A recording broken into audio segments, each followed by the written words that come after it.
हमारे साथ बातचीत के लिए सुभाषपा नेता डॉक्टर अरविंद राजभर जी हैं। हम उनसे बात करेंगे। वाराणसी पहुंचे हैं अरविंद जी। अखिलेश यादव और उनके जो नेता हैं उनका कहना है कि चुन चुन कर पीडीए के कार्यकर्ताओं को उत्तर प्रदेश में निशाना बनाया जा रहा है। ये अखिलेश यादव जी को लगता है। जस करनी तस भोग विधाता, नरक जात काहे पछताता। समाजवादी की सरकार थी तो चुन चुन करके निर्णय लिए जाते थे और चुन चुन करके टार्चर किए जाते थे, चुन चुन करके थाने में बैठ के मुकदमा लिखवाए जाते थे। अपना किया कराया भूल गए क्या? हमारी सरकार जीरो टॉलरेंस की सरकार है, वह चुन चुन के कार्रवाई नहीं करती है। सरकार का उद्देश्य है जितने गुंडे माफिया धमकी देने वाले लोग हैं ऐसे लोग खिलाफ कार्रवाई हो। मुझे पता है अखिलेश यादव जैसा क्यों बोल रहे हैं। अखिलेश यादव जी प्रतापगढ़ की घटना को लेकर बोल रहे हैं, तो जो बीच चौराहे पर खड़ा होकर गुंडई की भाषा का प्रयोग करेगा उसके साथ तो सरकार सख्ती से बरतेगी ना। और जो दूसरों का लूट करके अपना सब कुछ बनाया है तो उसको जब्त करेगी ना। तो अखिलेश यादव जी को चिंता नहीं करना चाहिए, इस पर चिंतन करना चाहिए। वाराणसी आप पहुंचे हैं, एक परिवार से मुलाकात किए हैं जिस परिवार का कि एक व्यक्ति की हत्या हो जाती है। आखिर में इस मामले में क्या लगता है, कहाँ चूक हो गई? देखिए, चूक इसको मैं नहीं कह सकता हूँ। इसको हम ये कह सकते हैं कि वह जिस परिवार की हत्या हुई है, जिस व्यक्ति की, इतना गरीब परिवार, गरीब किसका क्या बिगाड़ सकता है। लेकिन कुछ मनबस टाइप के लोग होते हैं, उनको लगता है कि इनके ऊपर हम जाति करके हम अपना कद बढ़ा सकते हैं।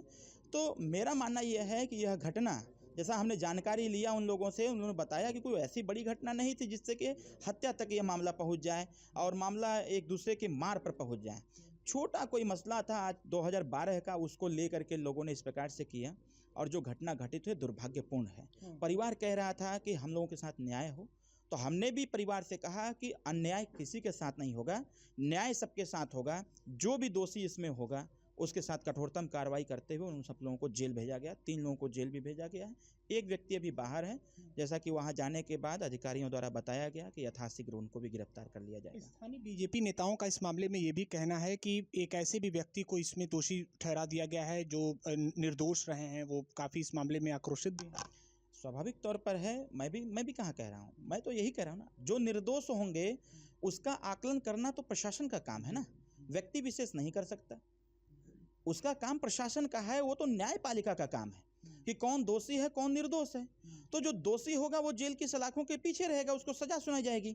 जो निर्दोष होगा वो बरी होगा, वो अपने घर जाएगा। ठीक है। पहलगाम आतंकी हमले के बाद पूरा देश आक्रोशित है, लेकिन इसके बाद चाहे आपने सुना होगा अजय राय जी का यहाँ का बयान, इसके अलावा सपा नेता लाल बिहारी यादव का भी इसी सर्किट हाउस में उन्होंने बयान दिया।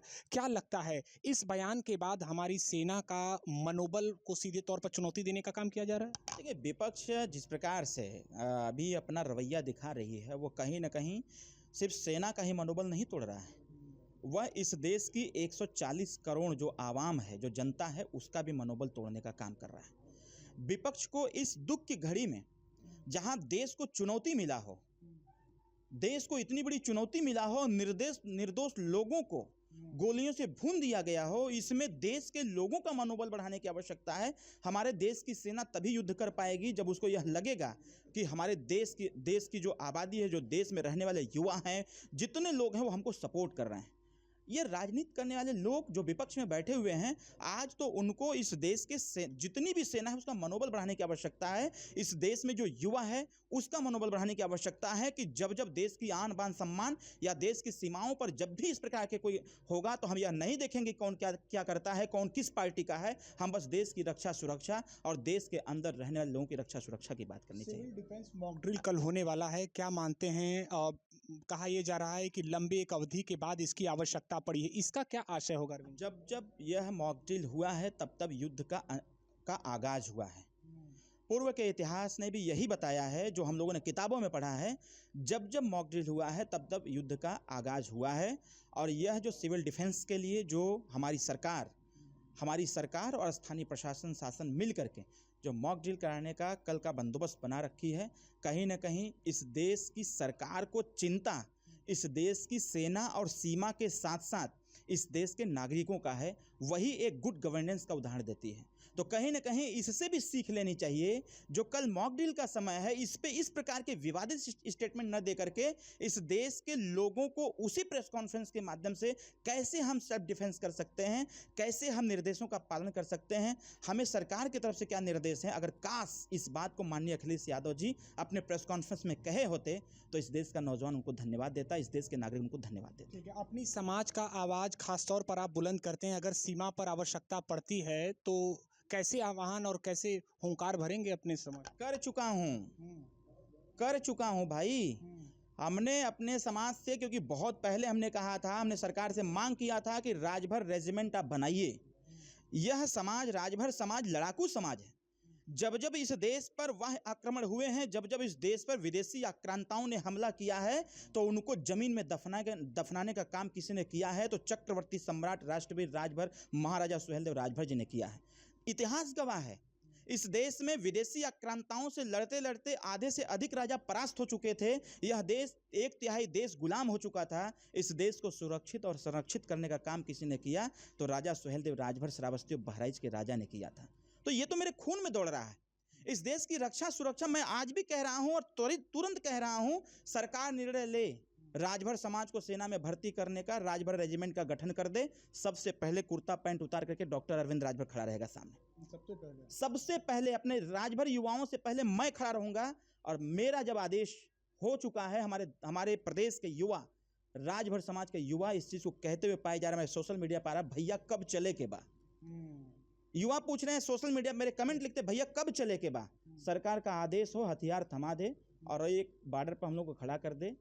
दावे के साथ कह रहा हूं, पाकिस्तान अगर आंख दिखाएगा तो आंख निकाल के वहीं पर गोटी खेलने का काम करेंगे। ये हमारे समाज की ताकत है। एक अंतिम सवाल, आपके ही जो कार्यकर्ता हैं वो अक्सर इस बात का चर्चा करते हैं कि आपके जो पिता हैं, इनके जो नेता हैं, वो एक सपना है कि मुख्यमंत्री कभी वो बने। तो आप क्या कहेंगे? 2027 चुनाव है, कभी कभी बातें भी होती है। हम सब कार्यकर्ता हैं और माननीय जी के कार्यकर्ता हम लोग भी हैं। मैं पिता वो जरूर हैं, पॉलिटिक्स में कोई पिता और बेटा नहीं होता है। मैं कुर्ता पैंट जब पहनता हूं तब हम उनके कार्यकर्ता हो जाते हैं, जब जींस और शर्ट पे आता हूं तब हमारे पिता हो जाते हैं। हमारे समस्त कार्यकर्ताओं की मंशा है कि हमारे नेता मुख्यमंत्री बने। हमारे समस्त कार्यकर्ताओं की जो मंशा है वही मेरी भी मंशा है। और ओम प्रकाश राजभर जी को मुख्यमंत्री बनाने के लिए ही पूरे उत्तर प्रदेश का जघन्य दौरा मैं करता हूं, पूरा कार्यक्रम करता हूं, संगठन मजबूत करता हूं कि वह दौड़ाएगा। अगर एक विधायक का मुख्यमंत्री झारखंड में बन सकता है तो हमारे विधायक बनेंगे और उत्तर प्रदेश के मुख्यमंत्री माननीय ओम प्रकाश राजभर। संभव कब तक हो सकता है अरविंद जी? क्या लगता है ये संकल्प कब तक पूरा होगा? राजनीति कोई समय दे के नहीं आता है कि हम आपको इतने समय तक मुख्यमंत्री बना देंगे। कुछ भी हो सकता है। Everything is possible, nothing is impossible. यानी संकल्प है। ठीक है, हमारे साथ बातचीत के लिए जुड़े थे डॉक्टर अरविंद राजभर जी, जिन्होंने तमाम विषयों पर बेबाकी से बातचीत की।